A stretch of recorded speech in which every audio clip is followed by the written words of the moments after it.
Pessoal, boa noite, tudo bem? Sejam bem-vindos para mais uma live.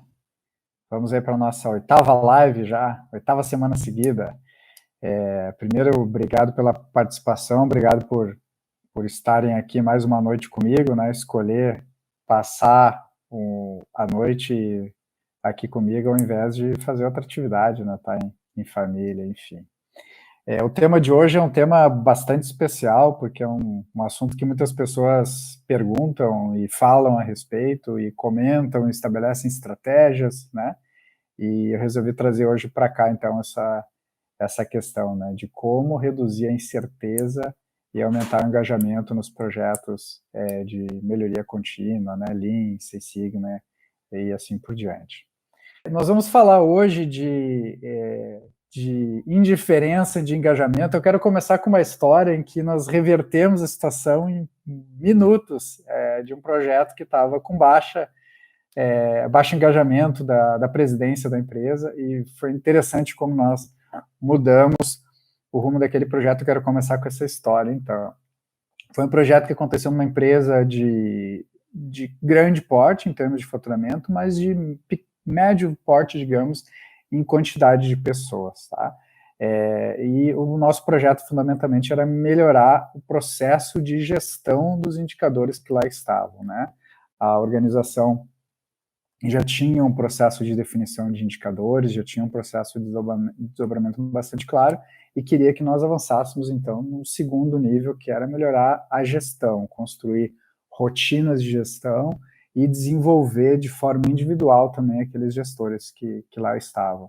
E o projeto, basicamente, tinha uma fase que era uma fase de capacitação, uma fase de definição das rotinas, em que se definia exatamente quais eram os rituais que teriam, quais eram a frequência, participante de reuniões, como seriam as reuniões, que tipo de conteúdo teriam lá, tempo, etc. E depois um processo de acompanhamento individual dos gestores, tanto para a construção da reunião, quanto para a melhoria desse processo de reunião. Mas quando nós chegamos lá, aquela organização, como eu disse, não tinha muitos colaboradores, né, embora o faturamento fosse muito alto, tinha cerca de 36, se não me falha a memória, eram 36 indicadores que tinham na época. E na nossa avaliação era muito, o nosso projeto não previa fazer uma revisão dos indicadores, mas nós achávamos que era muito para aquele tamanho de empresa. E nós perguntamos, então, para o gestor de projeto na época por que tinham muitos indicadores, e ele falou que, na verdade, aqueles indicadores estavam ali há muito tempo e a presidência da empresa não dava muita atenção, e alguns indicadores estavam colocados ali de forma, às vezes, política, ou porque simplesmente estavam ali. E nós fizemos, então, uma reunião com o presidente, e, por algum motivo, a gente usou o discurso, o seguinte discurso, né? O nome dele, inclusive, era Thiago. Ele disse assim: Thiago, nós vamos trabalhar agora nos próximos meses com a tua equipe, uma coisa eu posso te garantir: nós iremos fazer com que todos os teus gestores e toda a empresa coloque energia nos indicadores que aqui estão. E aí ele: tá, então tudo ok. E aí eu continuei a frase dizendo assim: se você quer que as pessoas coloquem energia nessa lista dos indicadores que aqui estão, tudo bem. Agora, se você não se sente confortável em as pessoas trabalharem pesadamente todos os dias para melhorar esses indicadores que estão listados, aí eu sugiro que você dê uma olhadinha. E ele nos olhou, então, na hora, ele disse assim: é melhor revisar.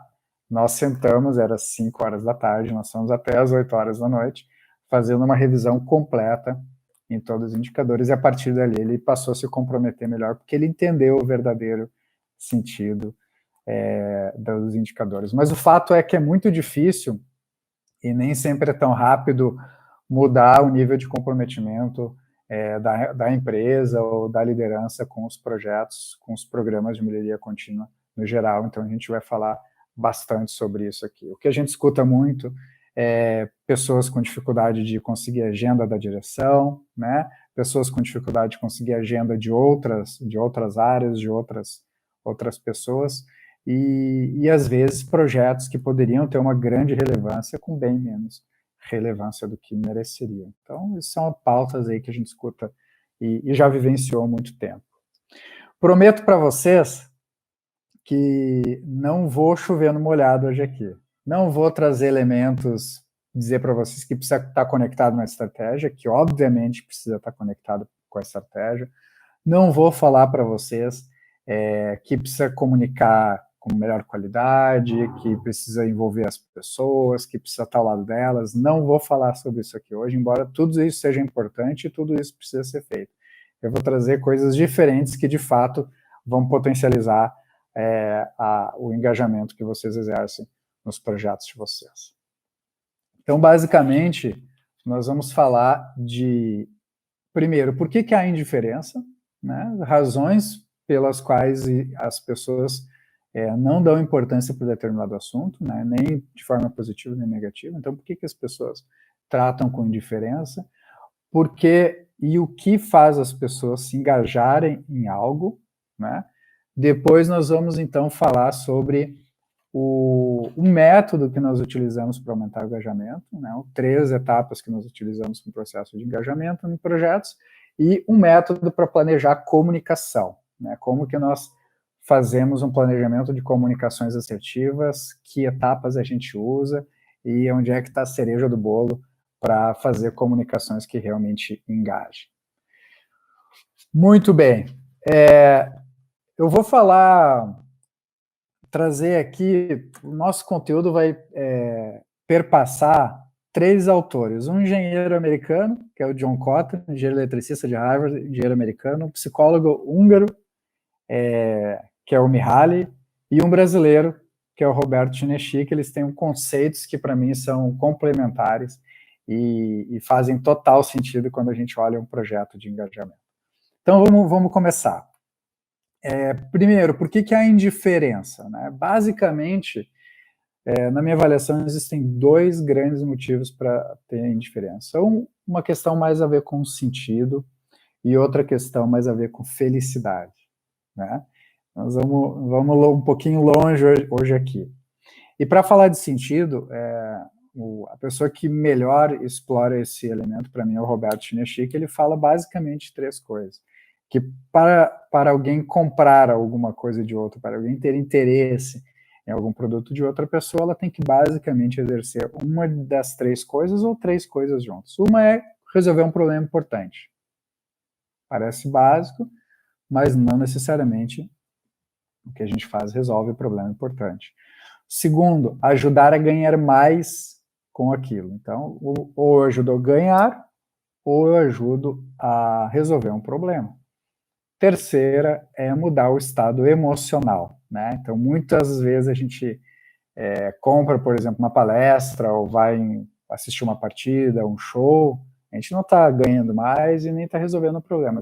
A gente está, então, mudando o estado emocional, está entrando triste e saindo mais feliz, enfim. Essa é a ideia do estado emocional. E a primeira pergunta, então, que a gente deveria fazer dentro desse processo, por que as pessoas estão em diferença, é essa pergunta. O projeto, o programa que nós estamos buscando desenvolver, ele resolve um problema importante para aquela pessoa? Ele ajuda aquela pessoa a ganhar mais, né, ou ter mais resultado?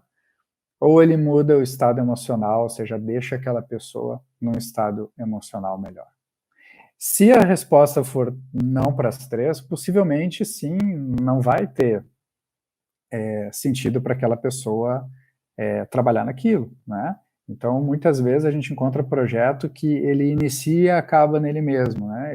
O objetivo dele é implementar um método, ou o objetivo dele é implementar um requisito, que o fim dele é ele próprio, né? E quando isso acontece, de fato, a gente vai ter indiferença. Agora, se eu mostro algum projeto, algum programa para alguém, e esse programa resolve um problema para aquela pessoa de fato, ele minimamente vai dar espaço e vai dar ouvido para entender o que está acontecendo. Muito bem. Mas ainda assim, eu posso ter um projeto que ajuda a resolver problema, e que ajuda a ganhar mais, e não necessariamente ele vai ganhar espaço, não necessariamente ele vai ganhar prioridade. Então, nós temos outros elementos que também são importantes, né? Um deles tem a ver com o estado emocional que a gente gera nas pessoas ao apresentar aquele projeto. Então, por exemplo, se eu apresento um projeto, se eu apresento um programa que ele é muito desafiador para uma pessoa e essa pessoa sente que tem pouca habilidade para fazer aquilo, ela não vai se sentir estimulada a fazer. É como pedir para que eu faça um sushi semana que vem, né? Eu não vou me sentir estimulado porque é muito desafiador para que eu faça um sushi, porque eu preciso aprender o básico antes de chegar lá no sushi. Então, talvez aquilo não faça muito sentido para mim, porque ele me coloca numa zona de ansiedade muito grande, né?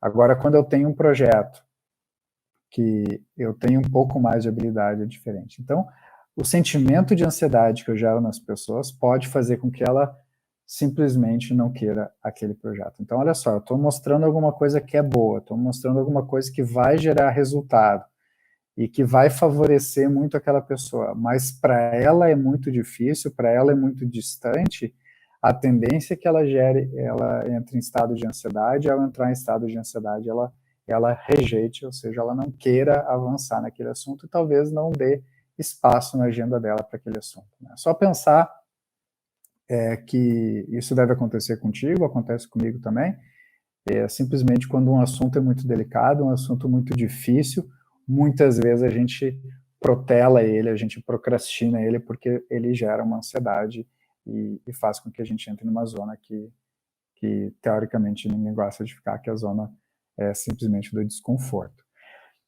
Então, olhando lá para o mundo da melhoria contínua, né, quando eu tenho uma organização despreparada, pessoas despreparadas, ou eu tenho, às vezes, um presidente, né, da organização que vocês estão trabalhando, muitas vezes a carreira dele foi desenvolvida através de outra área. Por exemplo, ele é da área financeira e ele chegou a uma posição de direção, chegou a uma posição de diretoria, ele entende muito pouco desses assuntos que a gente leva, né, para a pauta, que leva para a mesa. As chances são que ele vai se sentir ansioso, aquele caminho que você está sugerindo é um caminho difícil para ele e provavelmente ele vai preferir um caminho que ele já conhece. Então, esse é um dos motivos importantes de gerar indiferença. E um motivo bastante relevante. Um outro motivo ligado ao estado emocional é quando nós geramos apatia nas pessoas. E quando que basicamente a gente gera apatia? Quando a gente leva um assunto de baixo desafio. Sabe aquela história da trabalho de formiguinha? Quando o trabalho é de muita formiguinha, ou seja, quando a gente quer começar muito pequenininho, ele é um assunto que leva apatia para as pessoas e elas então não vão colocar energia para aquilo, porque tudo que é muito fácil de fazer não é estimulante, não gera vontade de ser feito e gera apatia, né? Então, quando nos pedem para você fazer alguma coisa que você já fez muitas vezes, ou fazer alguma coisa que você julga que é muito fácil, provavelmente a vontade de fazer seja menor e isso também gera indiferença. Assuntos que são menos importantes e muitas vezes o reflexo disso, muitas vezes o que acontece nesse contexto é o presidente, o diretor, ou quem seja lá quem vocês querem mais atenção, ele diz assim, não, eu concordo com esse projeto, acho que ele realmente deve seguir, mas o fulano de tal vai cuidar dele. O que ele está querendo dizer? Esse assunto não é tão grande o suficiente para entrar na minha agenda. Ele não é tão desafiador o suficiente para entrar na minha agenda, então eu vou colocar para outra pessoa ter mais interesse, que seja mais difícil. Né? A ideia é que, basicamente, a gente distribui as atividades de acordo com o nível de desafio. Então, quando a gente olha, duas grandes razões para a indiferença. A primeira é de sentido, né? O projeto faz sentido, não faz sentido, e a segunda está ligada às questões emocionais, ou ansiedade por estar muito complexo, ou apatia por estar muito fácil. Muito bem, então o que gera engajamento? Falei o que gera a indiferença, né? Então, se a gente cuidar dessas coisas, a chance é que a gente vai ter mais atenção no dia a dia das pessoas. E aí nós vamos pegar uma terceira pessoa, um terceiro autor, e vamos falar de urgência, né? O nosso tempo, ele concorre com vários projetos, né? O fato é que nós temos muitas ações, muitas preocupações, muitos projetos para serem feitos. Então, se o assunto não é urgente, ele tende a não gerar engajamento, né? Se o assunto não está na pauta, se ele não vai resolver ou tratar uma questão imediata, ele tende a não ganhar espaço na agenda. Então, a primeira forma de se fazer espaço na agenda é ganhar urgência. A urgência ela é fundamental nesse processo, né? E agora conectando isso com o que a gente já tinha falado antes, um dos grandes formatos de ganhar urgência é o grande desafio. Então, vamos dar um exemplo bem didático que eu sempre gosto de dar. Se você colocar um desafio para uma pessoa acima do peso, né, uma pessoa que está acima do peso dela, ou bem acima do peso dela, se você colocar o desafio para ela perder 1 quilo, muito provavelmente isso não vai ser estimulante para ela, porque perder 1 quilo muitas vezes é deixar de comer alguma coisa no final de semana, ou reduzir alguma coisa simples, ou fazer um pequenininho esforço, a uma pessoa acima do peso perde 1 quilo. Agora, se você chegar para essa mesma pessoa e ela colocar o desafio de 10 quilos, ela vai parar para pensar que da forma como ela se alimenta, ou da forma como ela tem os hábitos dela, ela não vai conseguir perder 10 quilos simplesmente fazendo um pequeno esforço.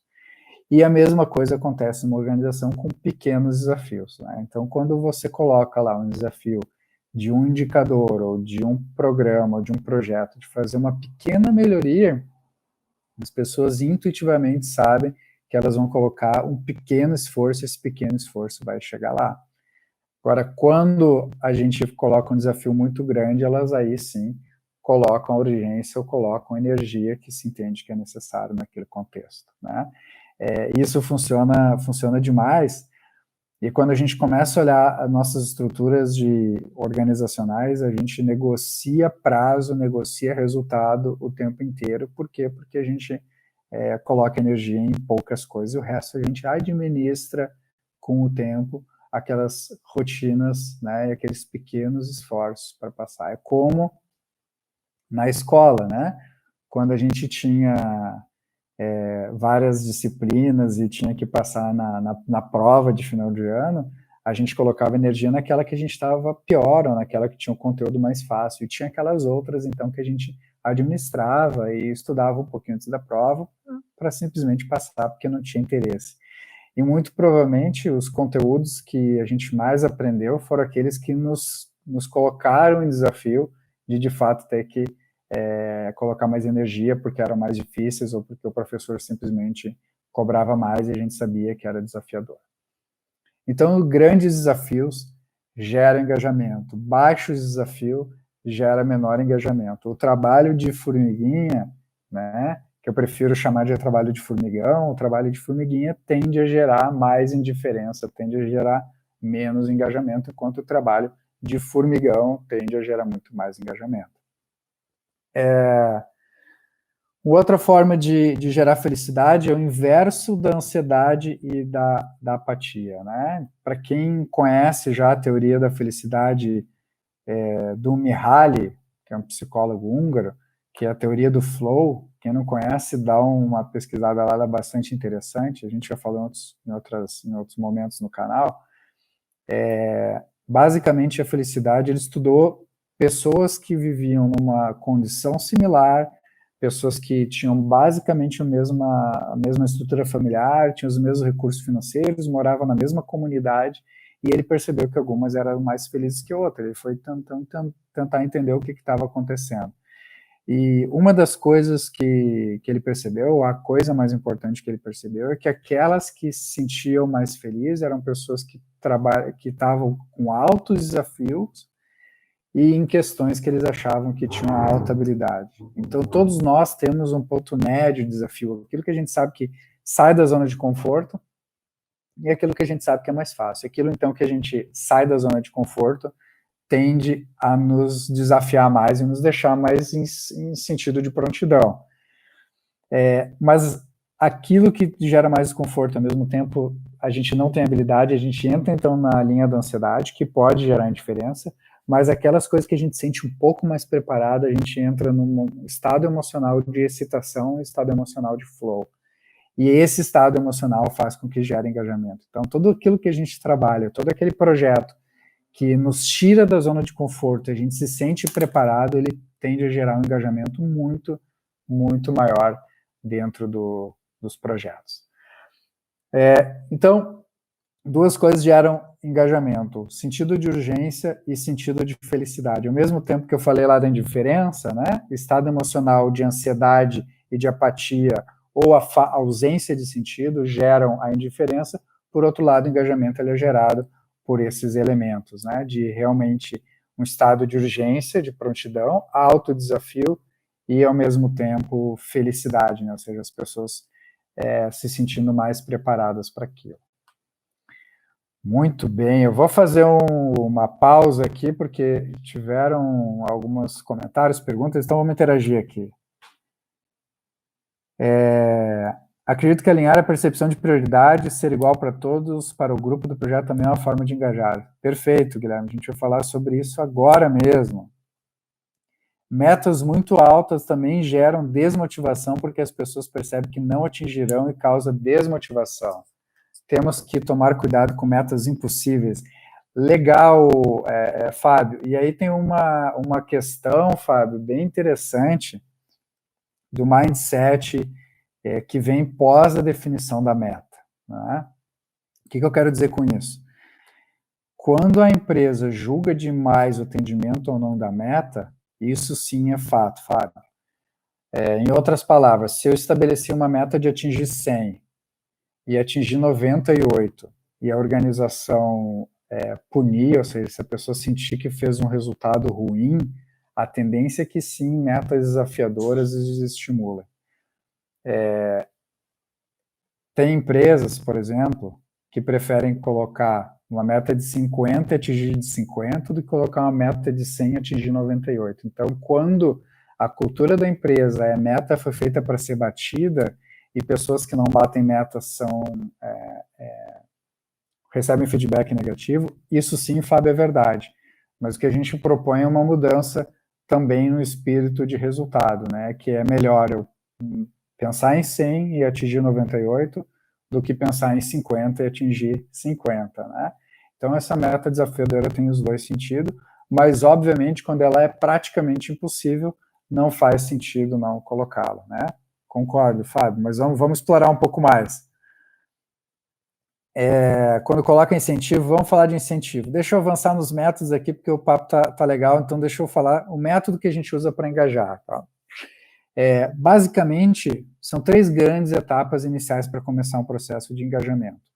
Primeira etapa, eu já falei um pouquinho, é buscar a agenda das pessoas. Para buscar a agenda das pessoas, eu preciso transformar o assunto em urgente. Então, buscar a agenda das pessoas. Tem horário disponível para diálogo, né? E muitas vezes essa é a minha barreira de entrada. Então, para colocar agenda, para ter uma conversa de valor, para ter uma conversa com nível de qualidade de valor, eu preciso transformar aquele assunto urgente.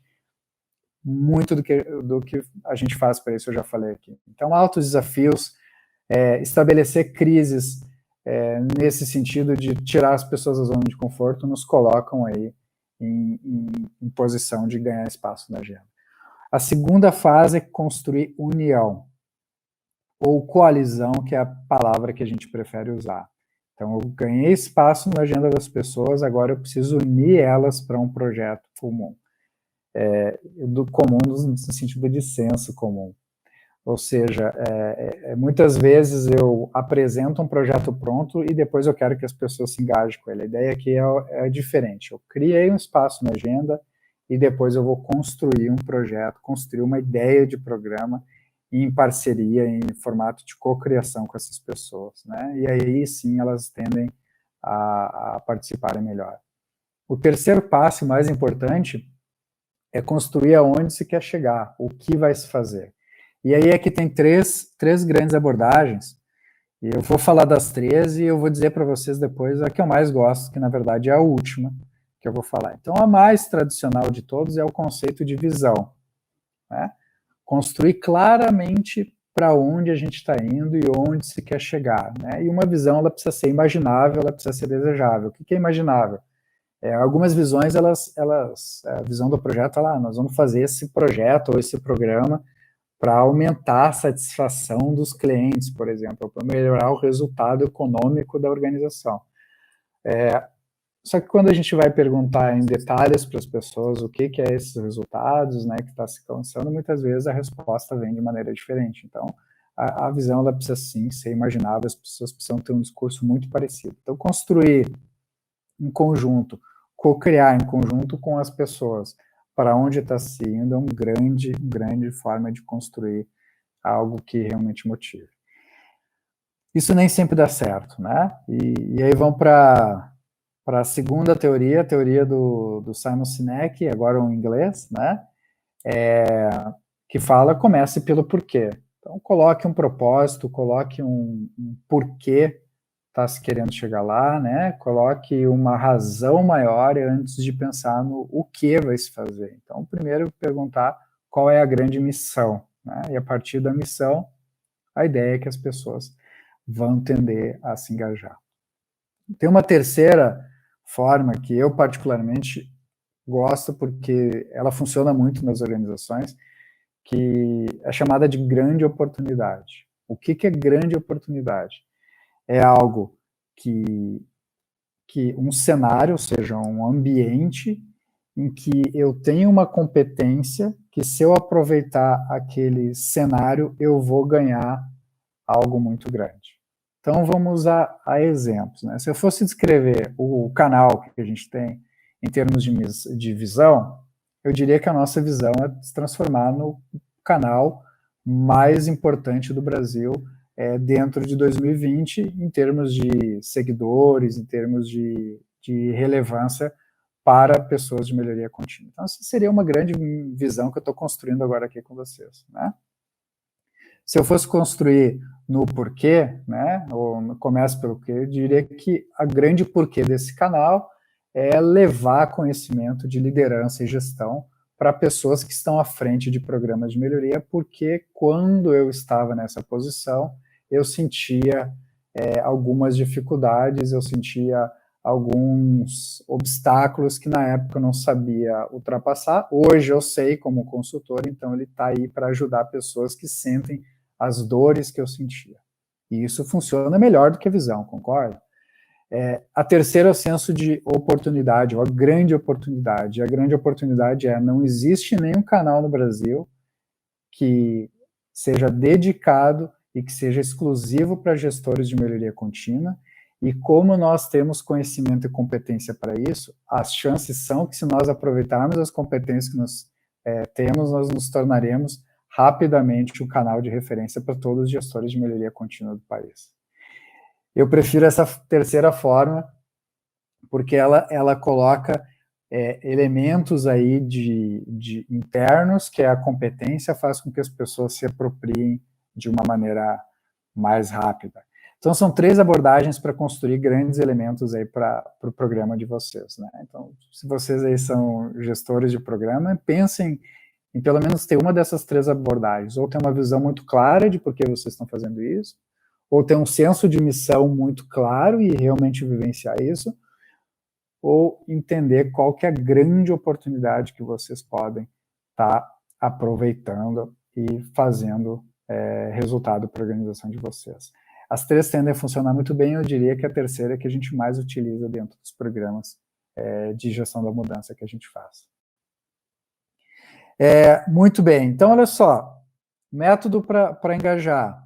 A gente primeira etapa, anotem aí, né? Buscar a agenda das pessoas. Como que eu consigo a agenda das pessoas de qualidade? Transformando o assunto em urgente, transformando o assunto importante, transformando em alto desafio. Então, precisa o gato subir no telhado, simples assim. Depois que eu tenho espaço, eu preciso unir essas pessoas dentro de um único projeto. Como que eu faço isso? Construindo ou uma visão, ou um porquê, né? Ou construindo uma grande oportunidade. ao construir esses elementos, agora eu tenho um grupo que pensa de uma mesma forma, que vende uma mesma ideia, que basicamente vai começar a comunicar essa grande ideia. E aí fica tudo muito mais fácil. Muito bem, muito bem. Deixa eu aproveitar e fazer uma pausa aqui, que eu falei lá no início, mas agora tem mais pessoas comigo. Na quinta-feira agora, no dia 7, né, depois de amanhã, nós faremos a nossa live especial, que é a nossa live que nós colocamos convidados externos. Então, nós vamos falar nessa terça sobre o que gestores de melhoria estão planejando. E basicamente o que a gente faz nessas lives, a gente fez a primeira 2 semanas atrás, foi um sucesso, agora a gente vai fazer a segunda nessa quinta-feira, colocar pessoas na live que nós não temos contato no dia a dia, ou seja, não são clientes meus, não são amigos, são pessoas de outras bolhas que eu costumo falar, né? Então, semana retrasada, tiveram conosco o Maico da GetNet, uma empresa do ramo financeiro, teve o Giovanni da Ercosul, uma empresa do ramo de alimentos, teve o Rafael da Schwarz, uma empresa metalmecânica, e teve o Luiz da Azaleia, uma empresa do ramo de vestuário. Então, a ideia é a gente fazer isso agora na quinta-feira, falando sobre o que os gestores estão planejando. Como é que faz para participar? É só achar lá a publicação no LinkedIn e escrever lá, quero participar, a gente vai entrar em contato com vocês e vocês vão, então, entrar na live e participar desse bate-papo bem bacana, com várias pessoas participando. E se vocês não querem participar ou conhece alguém que talvez goste de compartilhar, goste de trazer conteúdo, também vai lá e recomenda para essa pessoa participar, procura lá nas nossas redes. Muito bem, vamos para a última parte aqui do que eu combinei com vocês, que é falar sobre o método para planejar comunicações. Então, um dos grandes elementos que a gente precisa fazer para que se tenha maior engajamento é saber comunicar bem. E a teoria de comunicação é bastante ampla, tem muita informação, muito conhecimento, é capaz e é possível que a gente faça uma live só dedicada à comunicação, mas eu queria trazer um método simples que a gente utiliza para planejar quase todas as nossas comunicações, seja a realização do workshop, seja a construção de um e-mail que impacte mais dentro da organização, e seja na construção, por exemplo, de um início de uma abertura de algum evento. Tá? Então, basicamente, a gente faz 3 etapas. A primeira etapa é perguntar o que eu quero que as pessoas façam depois dessa comunicação.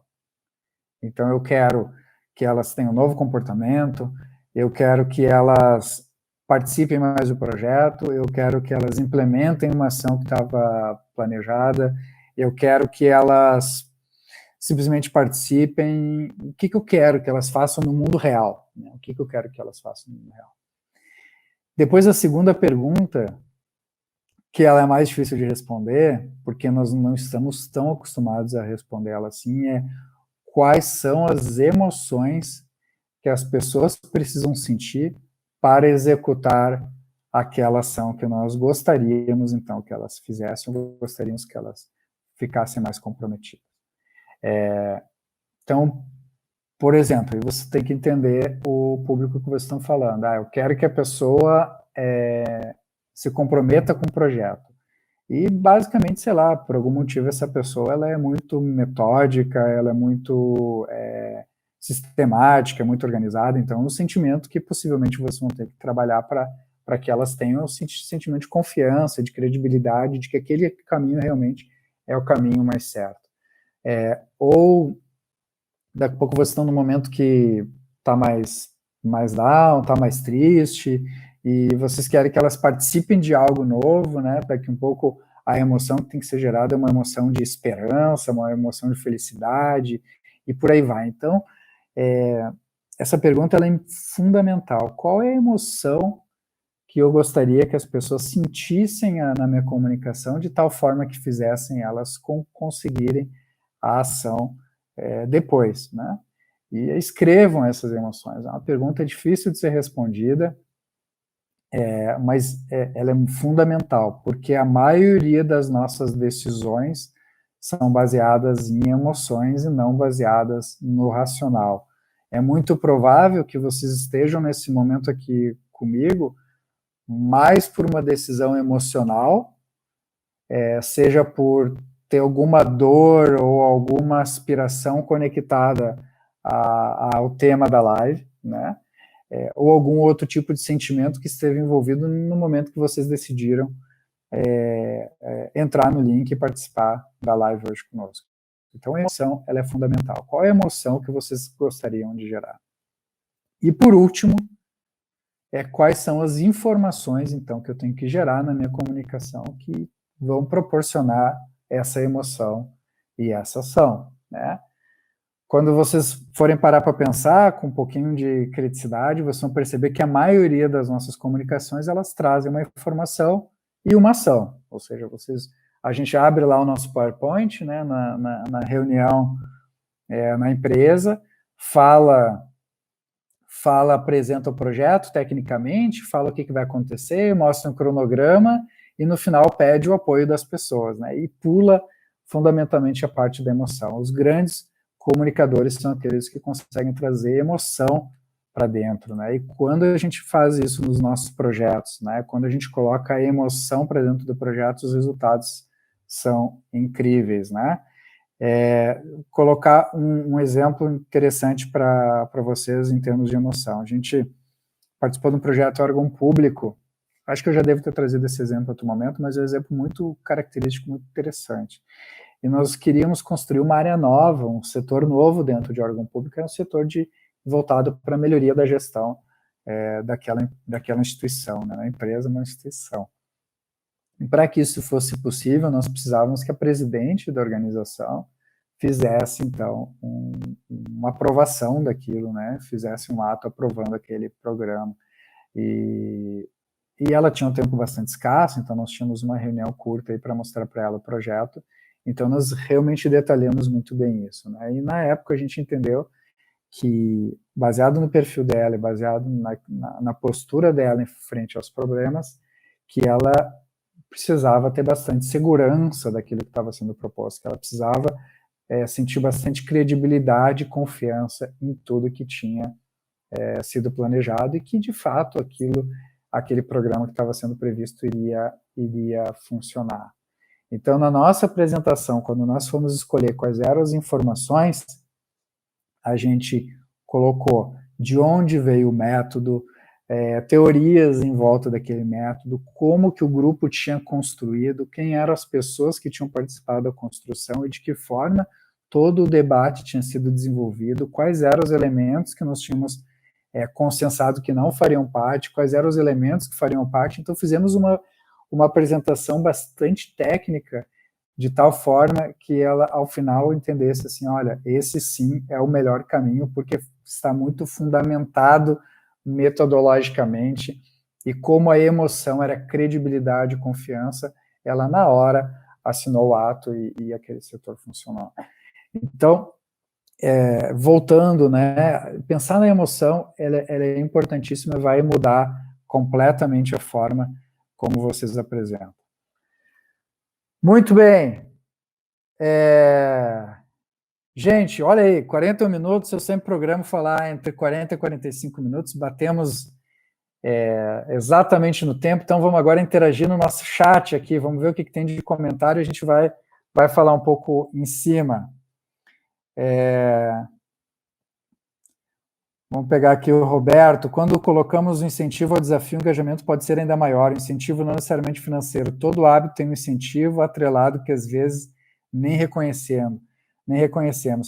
Perfeito, Roberto. E aí, quando eu trago o tema do desafio e quando eu trago o tema de fazer sentido, ele também tem essa conotação do incentivo, né? Porque quando eu vou ganhar alguma coisa, não no sentido financeiro só da coisa, como você bem colocou, as chances são que eu vou me engajar mais com aquilo, né?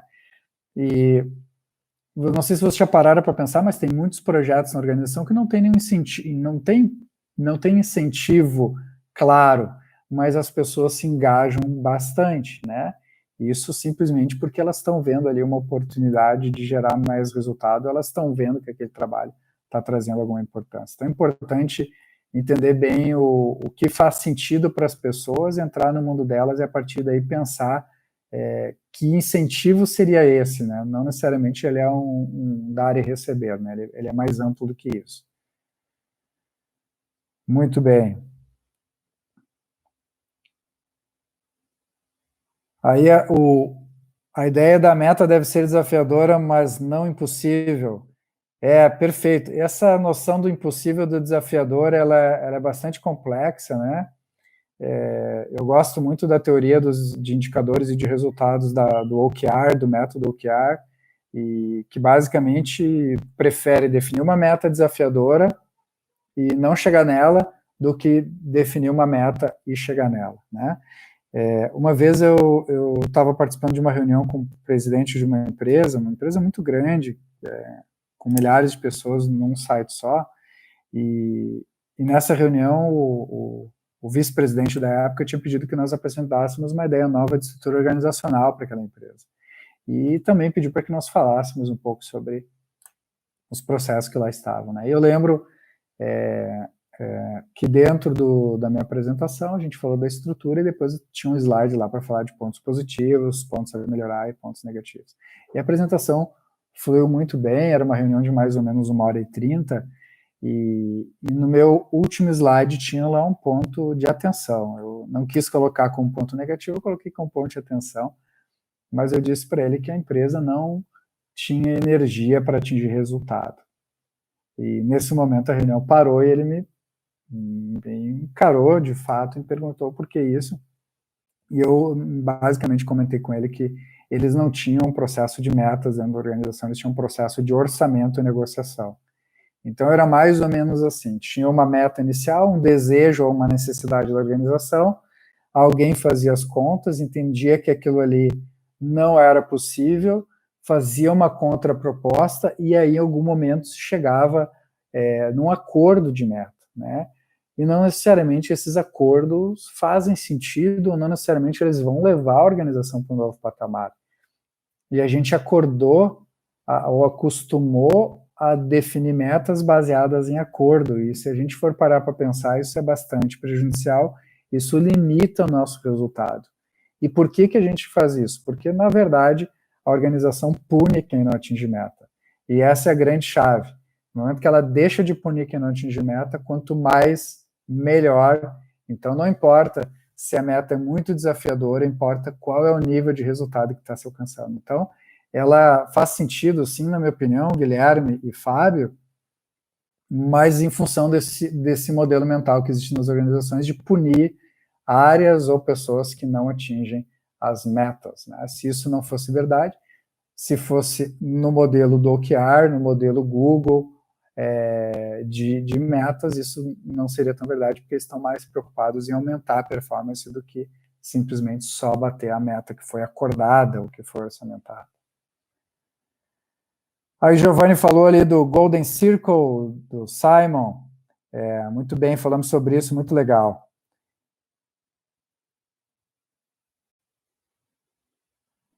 Walter, muito legal esse teu comentário é quando elas entendem que tem as coisas sob controle, Walter. Então, um dos pontos que a gente falou lá no início, Walter, bem importante você retomar isso, é que basicamente, quando o desafio ele é mediano, as pessoas têm ela sob controle. Tá? Mais ou menos assim.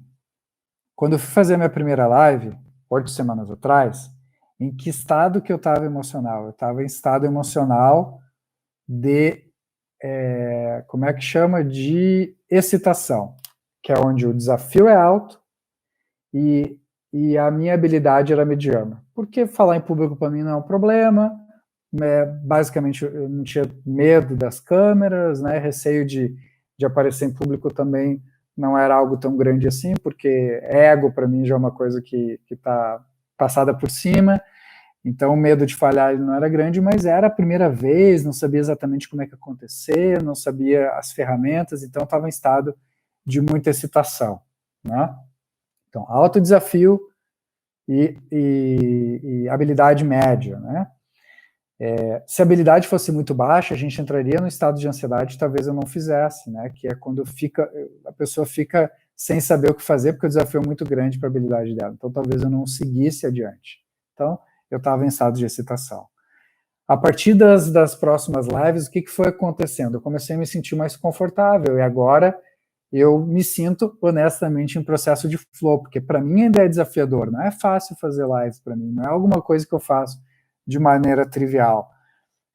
Mas eu já me sinto muito mais habilidoso, eu já começo a me organizar de noite aqui bem menos tempo antes do que as primeiras vezes, que eu ficava 1h30 já aqui a postos, agora aqui 20, 30 minutos antes, eu me posiciono, organizo, ajusto a iluminação, etc., para estar aqui com vocês. Com o passar do tempo, lá na minha 20ª live, o que vai acabar acontecendo? O desafio ele vai deixar de ser grande, ele vai começar a ser um desafio mediano.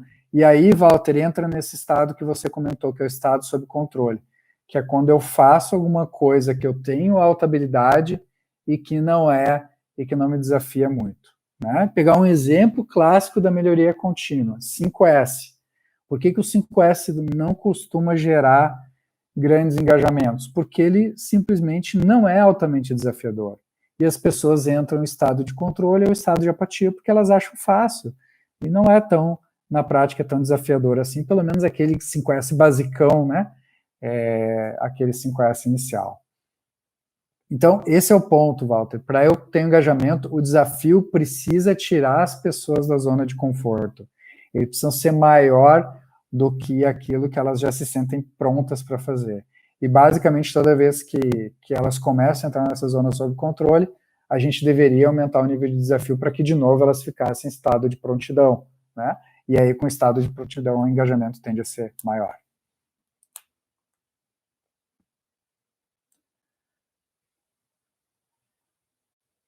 Bacana, Fábio, trouxe aí ferramentas, a ideia hoje era falar sobre conceitos, mas importantíssimo, obviamente, trazer técnica aí para o processo, né, de trazer uma estrutura para a comunicação. Aí temos uma pergunta importante: como podemos lidar com pessoas muito boas tecnicamente, mas são introspectivas e não conseguem transferir conhecimentos que são importantes para que o projeto tenha sucesso? Fábio, eu te daria uma resposta dupla, tá? Então, primeira opção, talvez não seja necessário, né? Eu tive um dos melhores chefes que eu tive até hoje, ele era muito introvertido, ele era um grande estrategista e ele era muito introvertido. E eu lembro uma vez que ele chamou na sala dele, eu e um colega nosso, um par, e ele então disse para mim e para esse colega, disse, olha, eu sou ruim em comunicação. Aliás, eu prefiro ficar trancado na minha sala a ter que comunicar. Então, eu preciso que vocês sejam os meus porta-vozes dentro da empresa, porque vocês basicamente gostam de comunicar. E muitas vezes a estratégia funciona muito bem, lá funcionava muito bem. Quando a pessoa aceita aí as suas dificuldades, né, e coloca outra pessoa como porta-voz, esse é um passo bem interessante, né.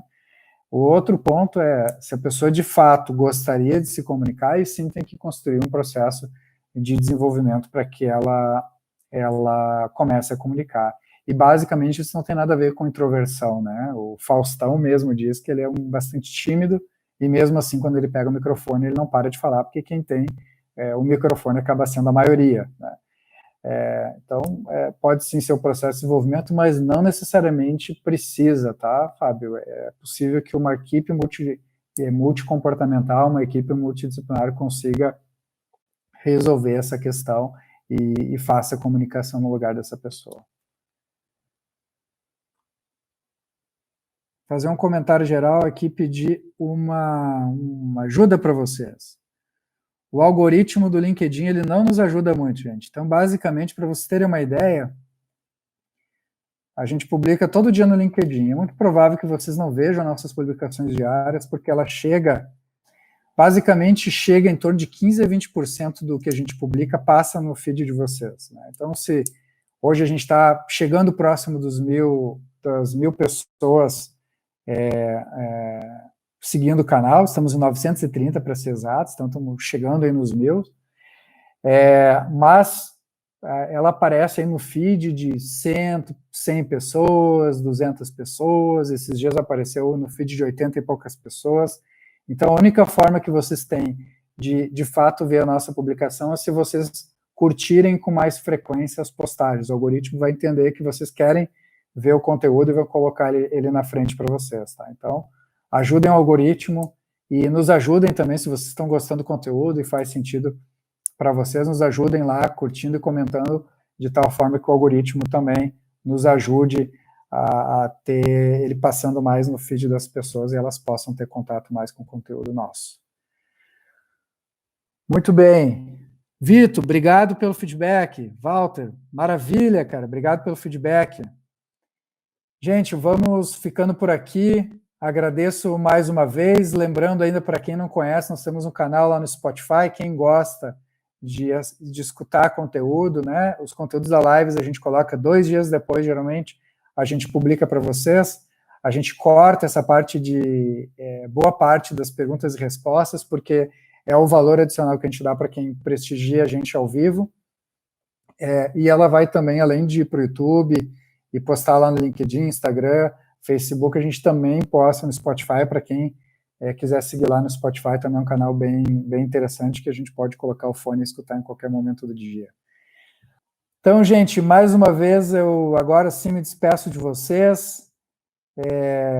Um grande abraço, um bom final de terça-feira e encontro vocês na quinta-feira na nossa próxima live. Grande abraço, até mais.